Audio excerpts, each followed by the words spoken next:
telling y'all, they want this revenue, right? They don't have the viewership to cover the revenue they want. Only 4 to 5 set players have actual fan base. The WNBA as a whole do not have viewership to cover the revenue. $460 million. Let me say that again so it really sinks in. $460 million in projected losses. What if I told you the biggest beef in the WNBA right now isn't about respect, isn't about star power, it's about money that the league says doesn't even exist yet? Welcome back to WNBA Vibe, where we break down the drama, the business, and the real behind-the-scenes politics of this league. According to the WNBA, the Players' Union's latest proposal would cost the league $460 million over the life of the new CBA. And because these two sides can't agree on how to split a pie that allegedly hasn't even been baked yet, there's no basketball being played. Zero. That's how serious this standoff has become. But don't take my word for it. Listen to how this was framed. Check this out. Want some money because they're on the tail end of their careers. This isn't about Caitlin. This isn't about none of the young players. This whole holdup is about these old players that's on the tail end of their contracts. And it's very unfortunate. It is. But hell, y'all should have been a little bit more brandable. See, it's not... That clip right there? Yeah, that's where things start getting real messy. Because what's actually on the table is not small change, it's a full-blown power move. The Players' Union is pushing for a salary cap just under $9.5 million per team and 27.5% of shared revenue. The league fires back with 15% and then basically says, "We're good," and walks away. That's not a negotiation, that's a standoff. And while the suits argue over percentages, we've got Caitlin Clark, Paige Buchers, and a whole new wave of ratings-driving superstars stuck on the sidelines. The same generation that sparked the boom is now caught in the crossfire of a financial tug-of-war. So let's slow this down and really unpack it, because when you actually run the numbers, the story hits different than what the headlines are selling. And the next clip. It's about to flip the whole narrative. Check this out. The league y'all gave us was unbrandable. They can't brand the league, y'all. Y'all made it unwatchable. Caitlin came and made it entertaining. Her and many others made this thing watchable to the casual fan. It's not y'all trying to eat off their success, and it's like y'all holding them up for what they done did to make sure. All right, now we're getting to the foundation of this whole thing. Let's talk fundamentals. Back in 2018, NBA Commissioner Adam Silver publicly admitted the WNBA was losing about $10 million a year. Do the math, over the league's first 2 decades, that's roughly $210 million in accumulated losses. That's not pocket change. That's long-term red ink. Now fast forward to 2024. The league is projected to lose $50 million in a single season. 5 times the annual loss rate. And here's the wild part. This is happening during a ratings surge fueled by rookie supernovas like Caitlin Clark and Angel Reese. The league has more eyeballs than ever, more buzz than ever, more viral moments than ever, and the losses are bigger. Then comes the headline move, a $2.2 billion media rights deal over 11 years. That's about $200 million per year starting in 2026. On paper, that sounds clutch. Sounds like the money drought is over. Sounds like everybody eats. But here's where it gets tricky, because future money and present money are 2 very different games. And what the next clip is about to explain. That's the detail most fans are completely missing. Check this out. Of many sports leagues are private, contributing to absurd picture of extent of its losses. In the first 3 decades of existence, however, over the years, WNBA has taken opportunities to share some numbers publicly with media, and is open about its portion. But in 2018, NBA Commissioner Adam Silver said the WNBA lost an average over $10 million per year by this measure. The league Now that clip right there. That's the part casual fans never hear about. Because the ownership structure is where this whole thing gets almost impossible to decode from the outside.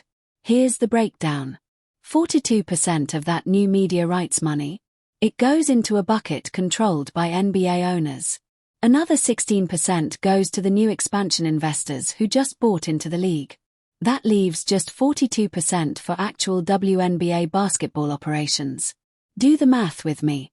The deal is about $200 million per year starting in 2026.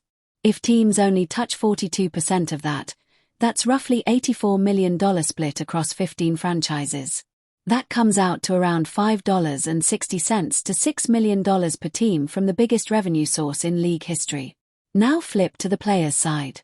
They're pushing for a salary cap close to $9.5 million per team. You see the tension now. The primary revenue stream per franchise is barely covering what the proposed payroll would be, and that's before you factor in travel, staff, marketing, arena costs, everything.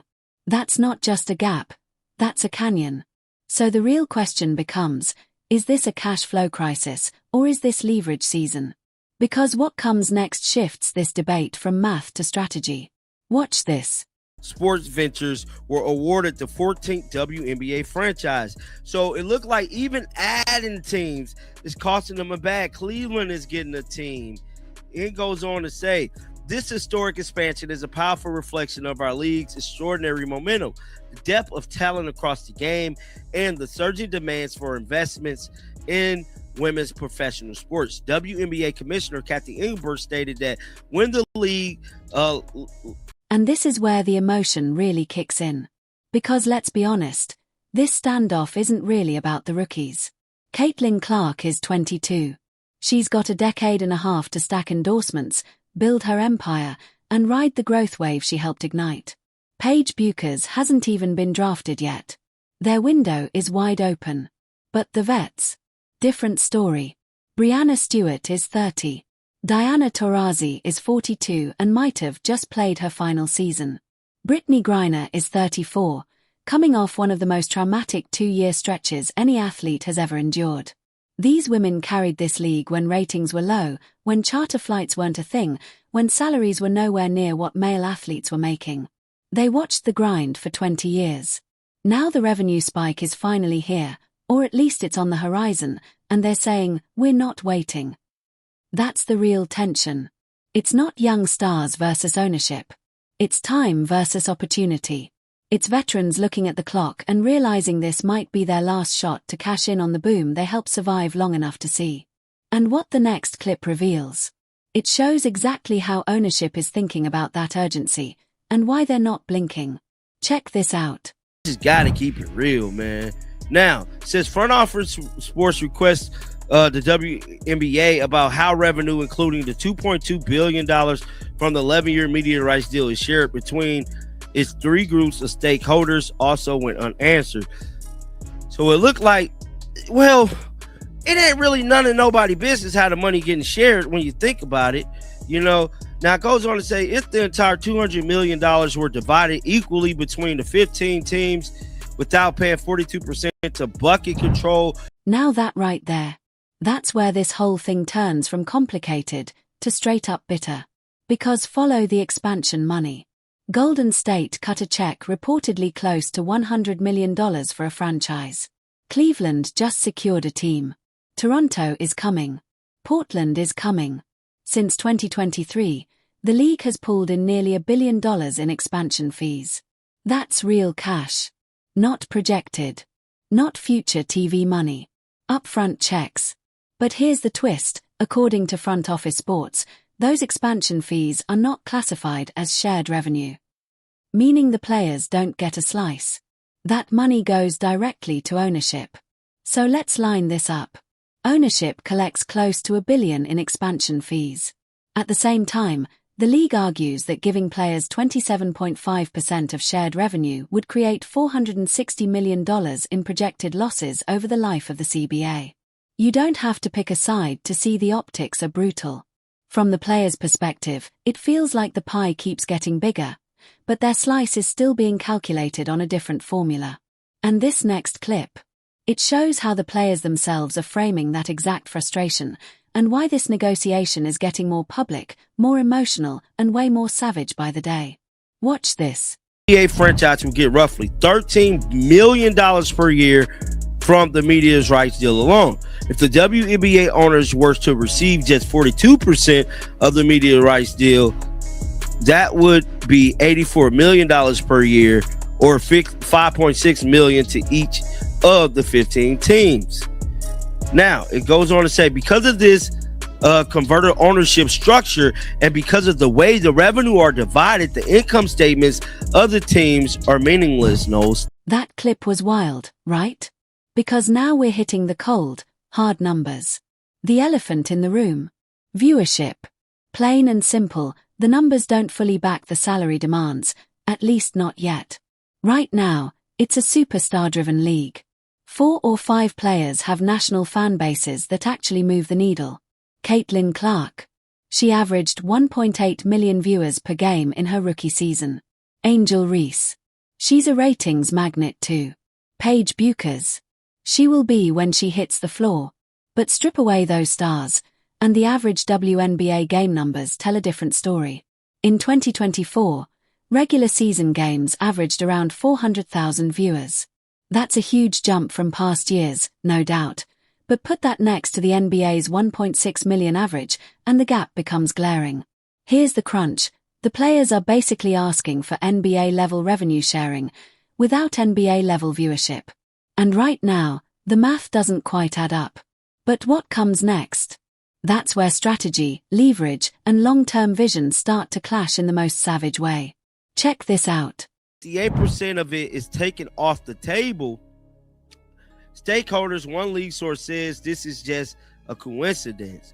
Now, here we go. The union's most recent proposal is seeking a salary cap of just below $9.5 million at 27.5% of the shared revenue over the lifetime of the league. A source familiar with the league says the claims this would result in $460 million loss over. Man, this part hits different.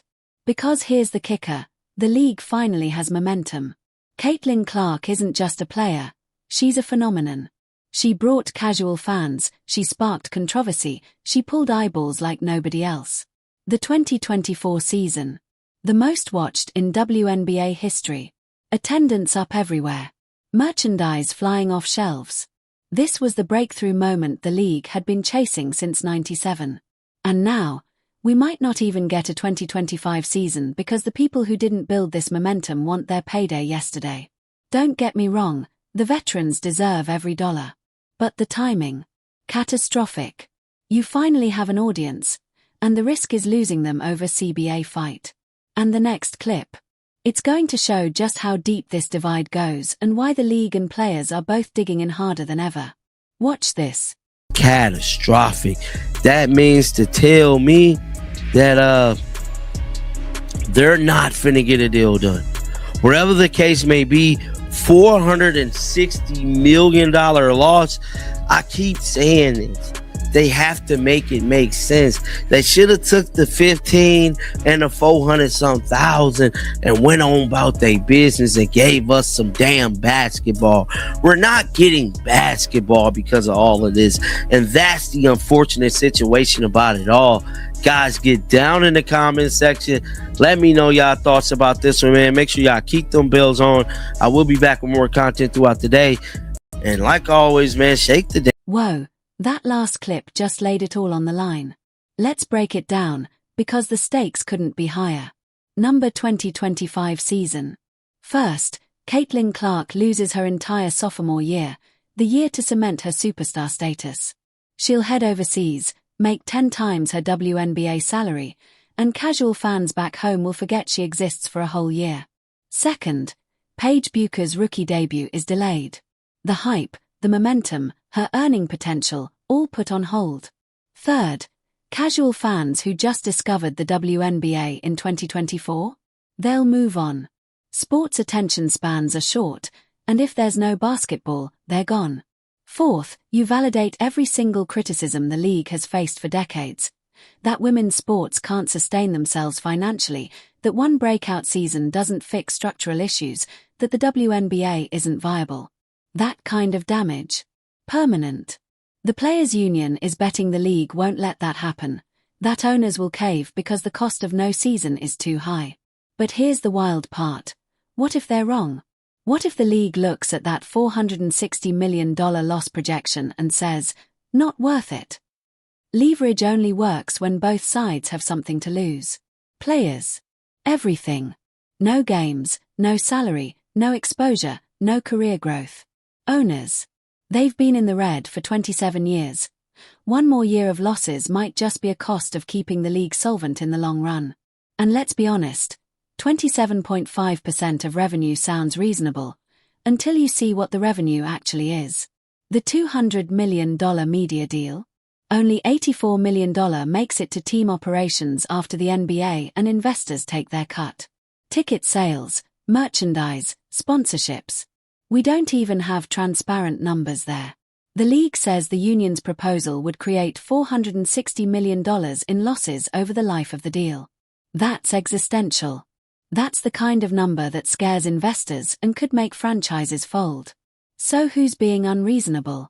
Players asking for a fair share? Or the league asking them to settle for 15% while ownership pockets expansion fees and media cash? The answer: both. Players have a legitimate gripe, underpaid for decades while male athletes in less popular sports made millions. But the vets pushing hardest for this deal didn't build a sustainable product during their primes. Caitlin Clark.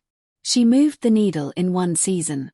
And now she's caught in a negotiation that has nothing to do with her value and everything to do with older stars cashing out. Here's my take. Players should take the 15%, lock in the $400,000 salary cap increase, and get back on the court. Build on the 2024 momentum. Prove the ratings weren't a fluke. Show the league can grow beyond just Caitlin Clark. Then in 3 years, come back with actual leverage, real numbers, proven revenue growth, undeniable viewership. Right now, they're negotiating on potential, and potential doesn't pay the bills when you're already $400 million in the red. The clock is ticking. Every day without a deal edges closer to losing the 2025 season. If that happens, recovery could take a decade. So here's the call to action, WNBA Vibe fans.